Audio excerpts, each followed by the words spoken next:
Hey, this is Tom from Inspiration Metalworks, and thank you for joining me for another week of updates. Sorry, there's a lot going on here at the shop today. Like a squirrel today, shiny. I see all this movement, what's going on. Looks like we're getting a delivery of vehicles in at the shop. So as some of you know, the shop space that I share in and am part owner in here is actually an auto repair facility. So looks like we got some stuff coming in to do. We partner with some local dealerships to do work for them. And so it looks like even on this quiet Sunday, rainy Sunday morning, we're still getting some stuff in. But I want to say thank you for all my viewers who've been watching. I've got quite a few new subscribers. Those of you that are commenting on the projects and the different updates, I really do appreciate it. I tell you, it makes this fun. It makes doing the videos and the work that goes into it a whole lot more enjoyable. So thank you guys very much. I appreciate it, and I'm glad that I'm providing some information that you guys are interested in. The first thing I wanted to talk about, and this is for viewer AMG. I did get your email and or your message. I was going to write you back, and I thought, you know what? Nothing that I'm going to say is needs to be kept in the dark or kept secret. So why not just do it in the video?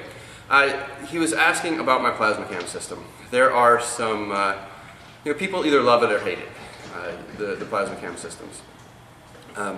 Oftentimes what I find is the people who are bashing the systems are people who run these great big CNC systems, very powerful, elegant, the systems either at work or someplace like that, and they look at the plasma cam system as being kind of a hobbyist toy.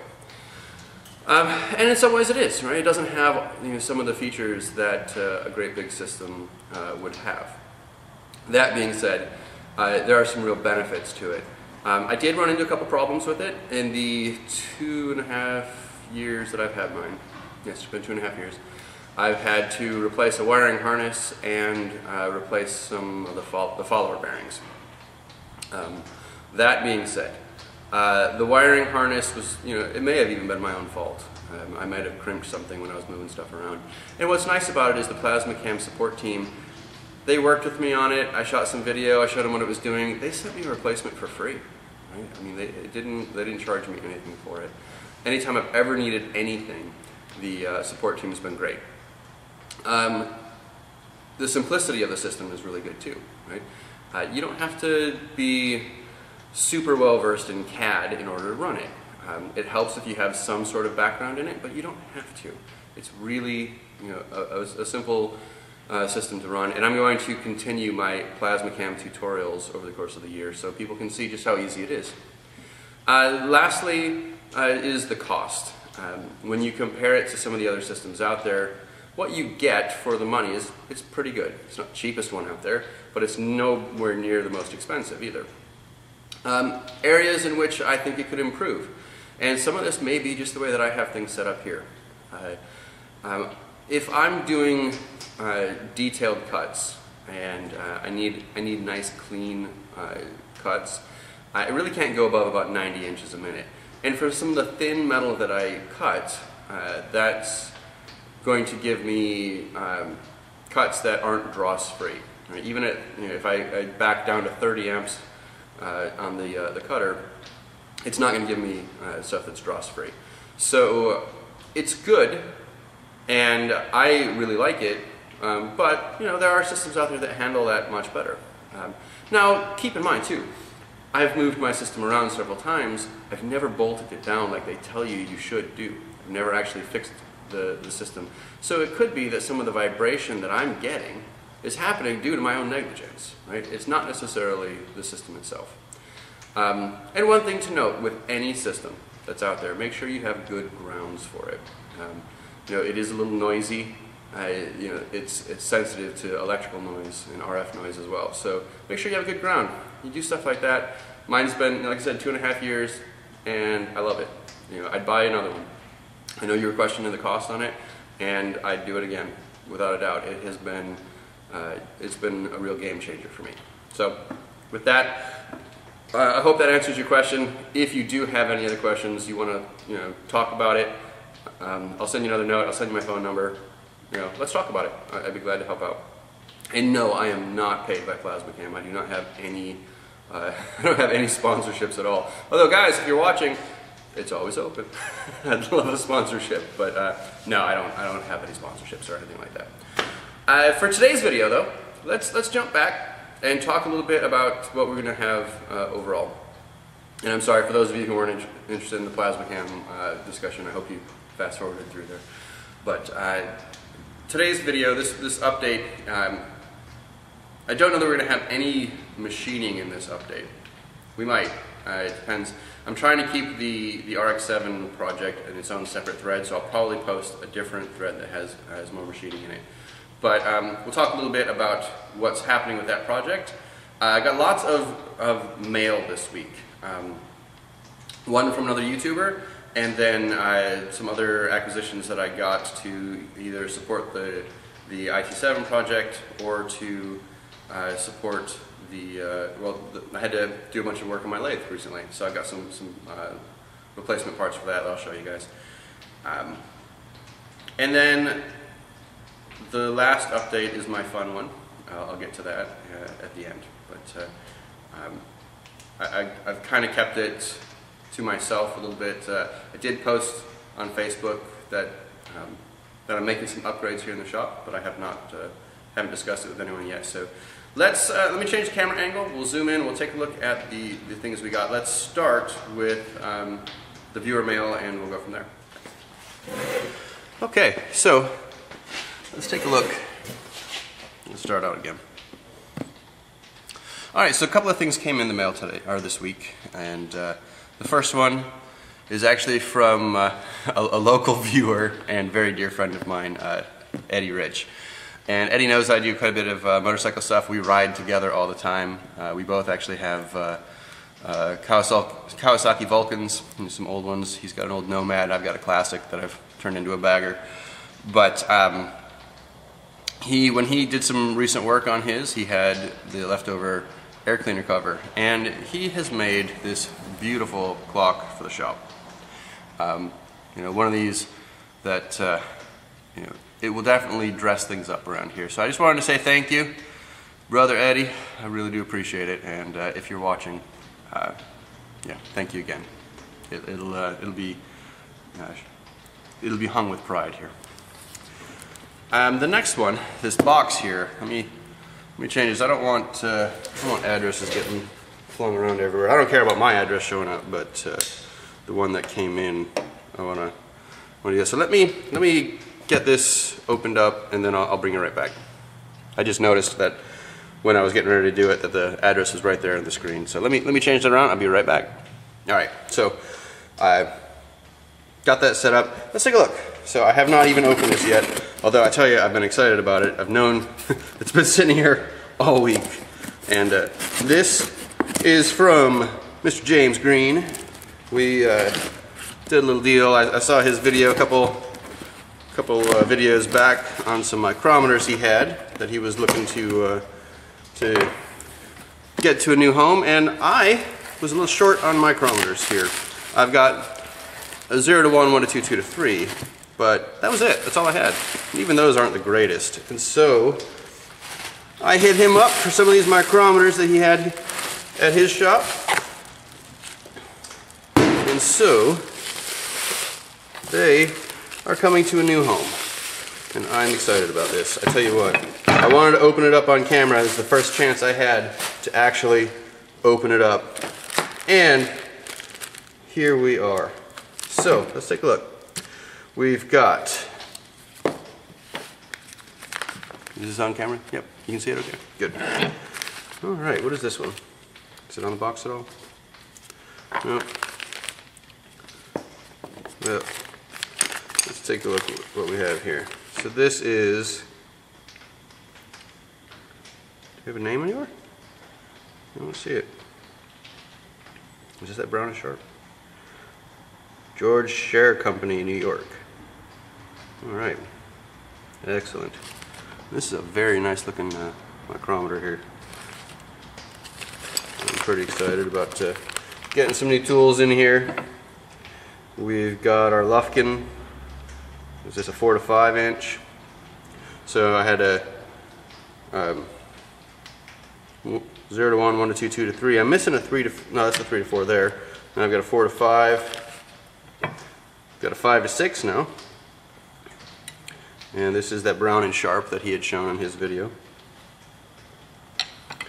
And then get the 7 to 8, but it looks like we've got to put it back together. Probably that was done so we could get it in the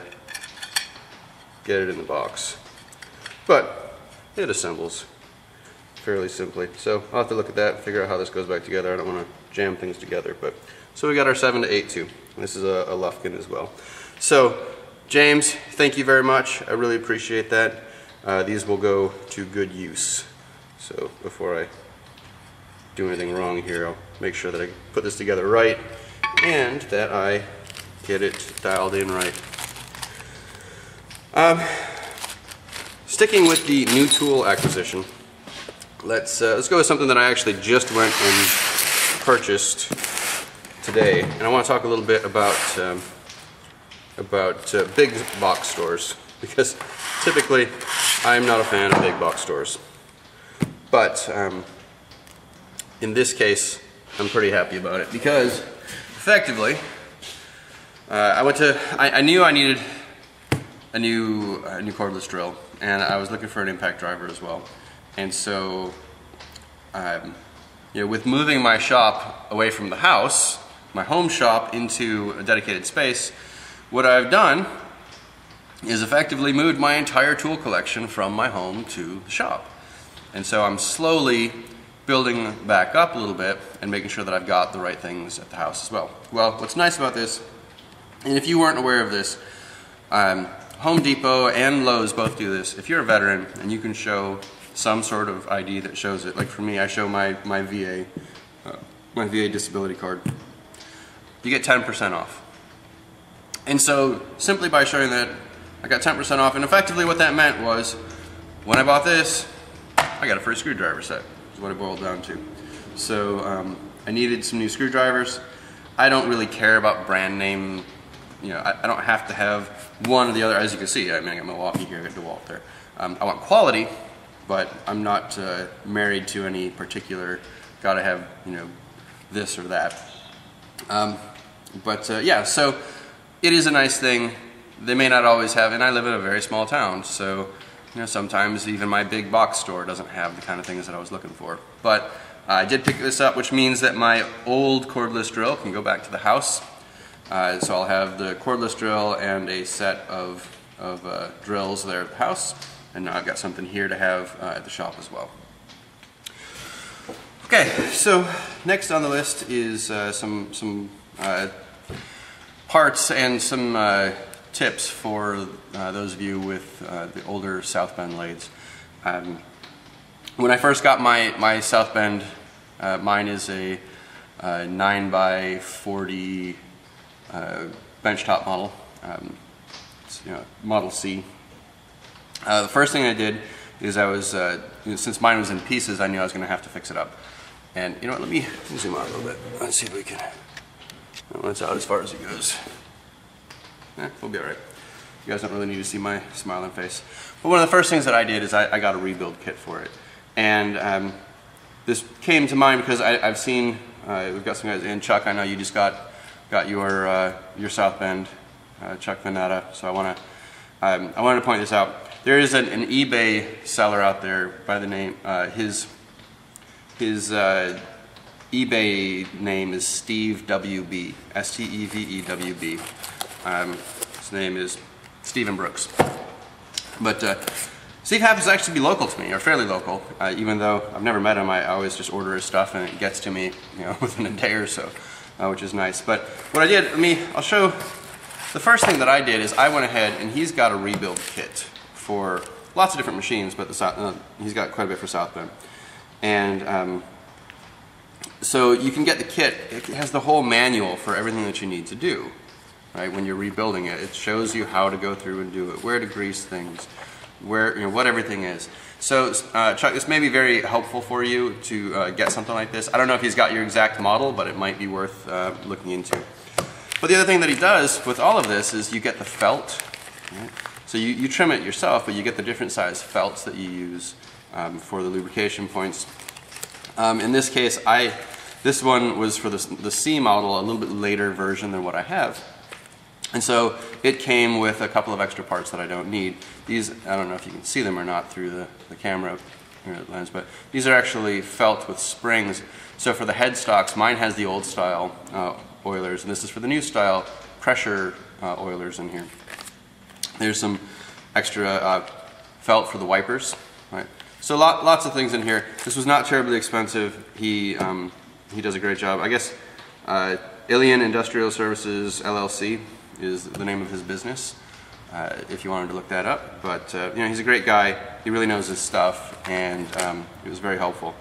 So you might want to look into something like that when you're doing your rebuilds.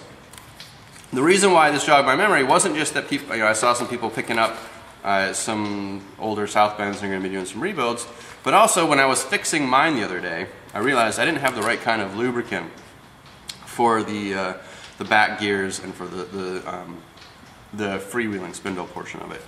And so, yeah, I've been keeping them lubricated, but it's not what you really want to use. And Steve's also got lubricant. So I picked this up as well. We'll go ahead and take a look at it. There's two different ones in here. Actually, it's the same thing. It's just two vials of it. It's a bit thicker, right? So I had been using a Mobile Vactra oil for it. It's fairly thick, but it still runs everywhere, and it tends to drip out and things like that. So this Viscotech DE 112, it's got Teflon in it. Great stuff. So we'll go ahead and I'll show you on mine where all this goes. But this is a high temperature grease, it's got PTFE in it, so it should work out really well for those parts. On top of that, some other things that I've already had that he also. Oh no, this is from. Sorry, there's another guy out there that does stuff. Blue Chip Machine Shop for some of you guys. So your whey oil and your spindle oil, good place to get those things. Alright, so keeping with that theme of the lathe, one of the other things that we needed to do was replace that old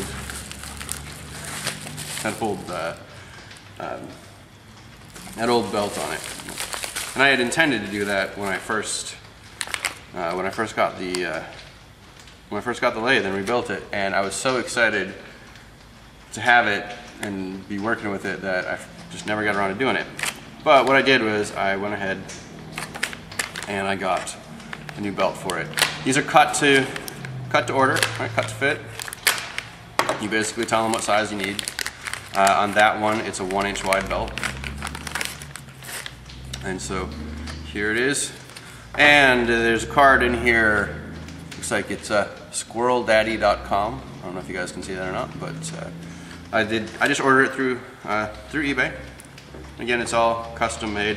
He provides, he does the lacing for you, provides the pin, and so this is a 48-inch belt. So we'll get this swapped around. In fact, we will do a little bit of machine work today, if nothing else, just to lube the lathe and put this on and get things tested, see how it's doing, get it adjusted. All right, last things to look at. The reason why we're doing all these things is the RX-7 project, the IT7R car. So I will keep this in, I'll keep the machining and that work in its own thread, but I just wanted to talk a little bit about how we're doing. I was able to get the mandrel done, or at least this part of the mandrel done. So you can see I got the shoulder in here. So when I put this on, it's a tight fit, but it's a slip fit, right? And it gets on there. The thing is I noticed on the front side, so my next part really was to secure it and hold it in place well. Well, there's just, I don't know if you'll even be able to see it on the video, but there's just enough play on there to shake a little bit. And so what I was looking at, I thought, well, okay, I'll make a sleeve that goes in here and bore it out. and then a bolt. I'll thread this to lock it in place. So I went ahead and I ordered some material, which came this week. And the other part, which I know you can't see from that view, and there's no way I can get a camera angle in there for you guys, is that that's a rough casting on the inside, other than the machine parts where the bearings go. So it was going to have to fit in just right. I decided that I was going to go with aluminum for it. At the time, I was thinking, okay, well, aluminum will be the best, best option for us. So the aluminum will be weaker than the hub, and if anything goes wrong, it's going to it'll eat it, bite into the aluminum and not the. Well, let's just go this way. It'll bite into the aluminum and not the hub itself. Well, so I ordered a. Wow, that's in there. Packing was good. That's a good sign.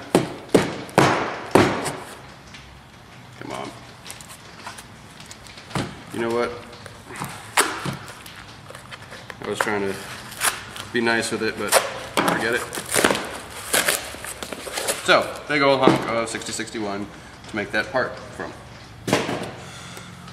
And then I got to thinking, because, and really what spurred this was, I've got a job shop here, but I share space with the repair shop. And it's also my business too, my other business, I'm part owner in. Well, as I'm looking at it, earlier this week, we got a new tire balancer in, and some of the parts they got were for a different spindle size. And so they brought it over and I bored it out, and I'm looking at it, I'm like, wait a minute, what am I doing? I was going to build this cylindrical sleeve with the step and all this stuff in here, but really all I need is something that's concentric with the bore of the mandrel to hold this in place to keep everything nice and concentric. So I went over and I realized that we had a bunch of extra parts over there that were for the wrong machine. And I found some duplicate parts. Let's see if you can get this in the shot here. And they're these cones, right? So it was this size cone that I bored out. I actually had to take it out to 1" 575, right? And once you get through the hardened part of it, it was pretty straightforward to do. Even my little 9" South bend made quick work of it. Well, found one. I looked at a couple different sizes, obviously. But this piece right here, while it needs a little cleaning up, it's been beat on and it's not looking all that great. I need to take the bore out just a little bit. It's not far off. But once I take the bore out, this slides in, and let's take this off the mandrel so you can see. Basically, it drops in nice and concentric, and as long as I've got this nice and flat and flush, right, and it's concentric with the bore, it's going to lock this in place, and I'm not going to have any movement. So that's the new plan. I'm just going to reuse this part rather than machine a whole new part. I'm just going to bore this out to the right size and go from there. So that is the new and improved plan, and it should save a whole heck of a lot of time. But again, that'll be on the IT7R thread. I might show a little bit of it in here, but I think that's going to go on the other playlist.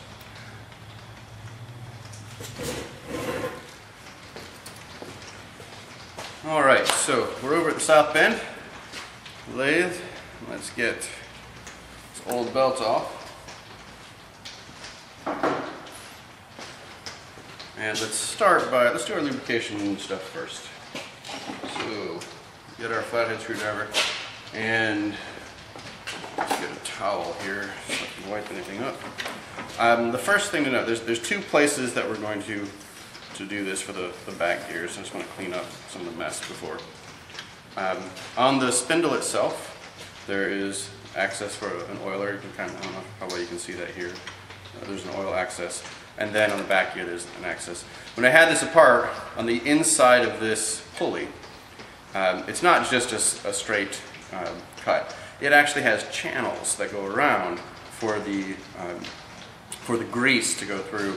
And those channels, when I first got it, they were all just completely gummed up.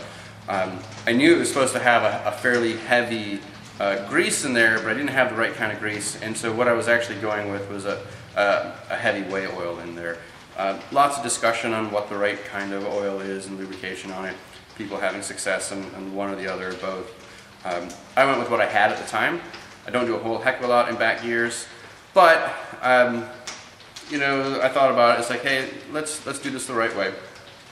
It turned out that this wasn't the issue that I was having at all, but in the process, I wanted to make sure that I was doing a good service on the lathe, and so I went ahead and got the grease here. So Viscotech DE112 back gear lubricant, South Bend lathe, OEM part CE Charlie Echo 1625. A premium high temp non-melt NLGI grade 1 grease with PTFE additives for long service life.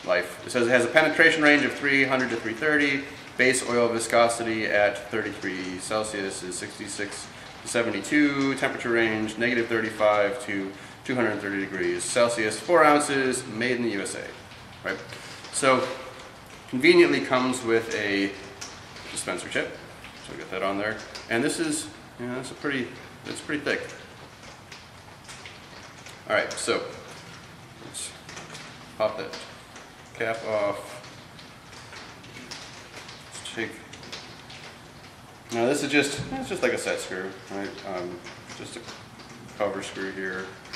But we don't want to lose this. Of course, that would be my luck, so we'll set that nice and carefully off to the side. And again, any oil that was in there is gone at this point because basically it's, you know, it's a light oil and it gets out. All right, so there it is freewheeling. And what we'll do is we're going to go ahead and put the tube in there and basically push in until it starts to come back out on us. And what I'm going to do now is I'm going to spin this around a little bit, let that oil, or let that grease get out and start to flow into those passages. And we'll put a little bit more in.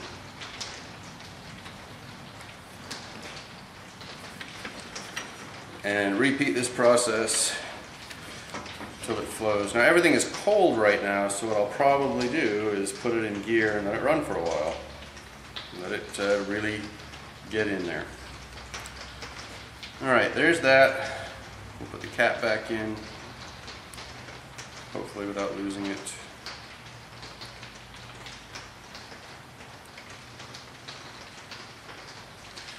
Alright, that's sealed back up. And let's repeat the process for the back gear itself here. Now this, again, this is just kind of a seal. It's not meant to be gronked on in there, so, you know, I know I didn't have the right size screwdriver for that, but it's nothing like that. So we'll do the same thing. We'll go ahead and force some grease down in there.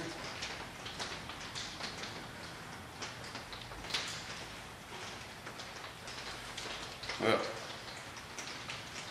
that one decided to come back out on me, huh? Oh, let's drop that.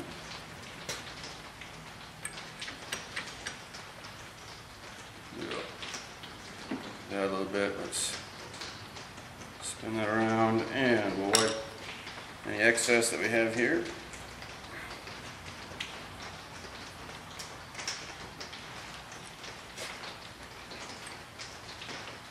And we'll put our sealing screw back on it. That does have a small fiber washer on it, so it helps to seal it up good. But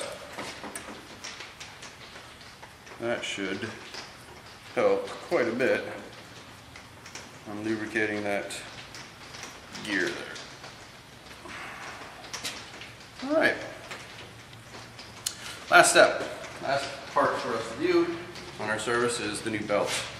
And let's compare these belts. Now, I got to admit, this new belt, it's awfully thin compared to the old one. I don't know how well you can see that, but this new belt, which is supposed to be leather, I thought,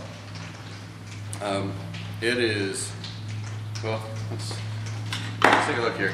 Now this old one that I had is kind of a fiber belt, so it looks like it's actually like a canvas. And it comes in at, gosh, almost a 0.215 roughly. I don't know what that was originally, 200. 200, so about 200,000 stick. This one, make sure we're still zeroed. Yeah, this one, 0.064, 16th. But I guess if it's a better material, we're in good shape. Let's just take our pin out. And this appears to be a, looks like it's a nylon coated pin. But the nice part about this is we just go ahead and feed it through, as opposed to a solid pin, or sorry, a solid belt. We're going to have to do some adjusting here, but that's the whole point now, is to get this on. You know, I'm looking at it, I don't see a particular side it's supposed to be on. Well, that's actually not bad. Let's make sure everything's clear. Parts up. Put our grease over here. Put the cap. Everything's clear. Now, right now, we should be in back gear. So let's put this in there. Oh, there we go. We're in back gear. That's free on. That's there. Alright.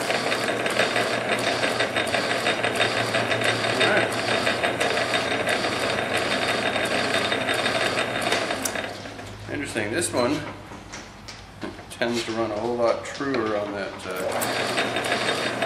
pulley than the old one did. There we go. We're running in back gear. Let's let it run for a little bit. But, alright.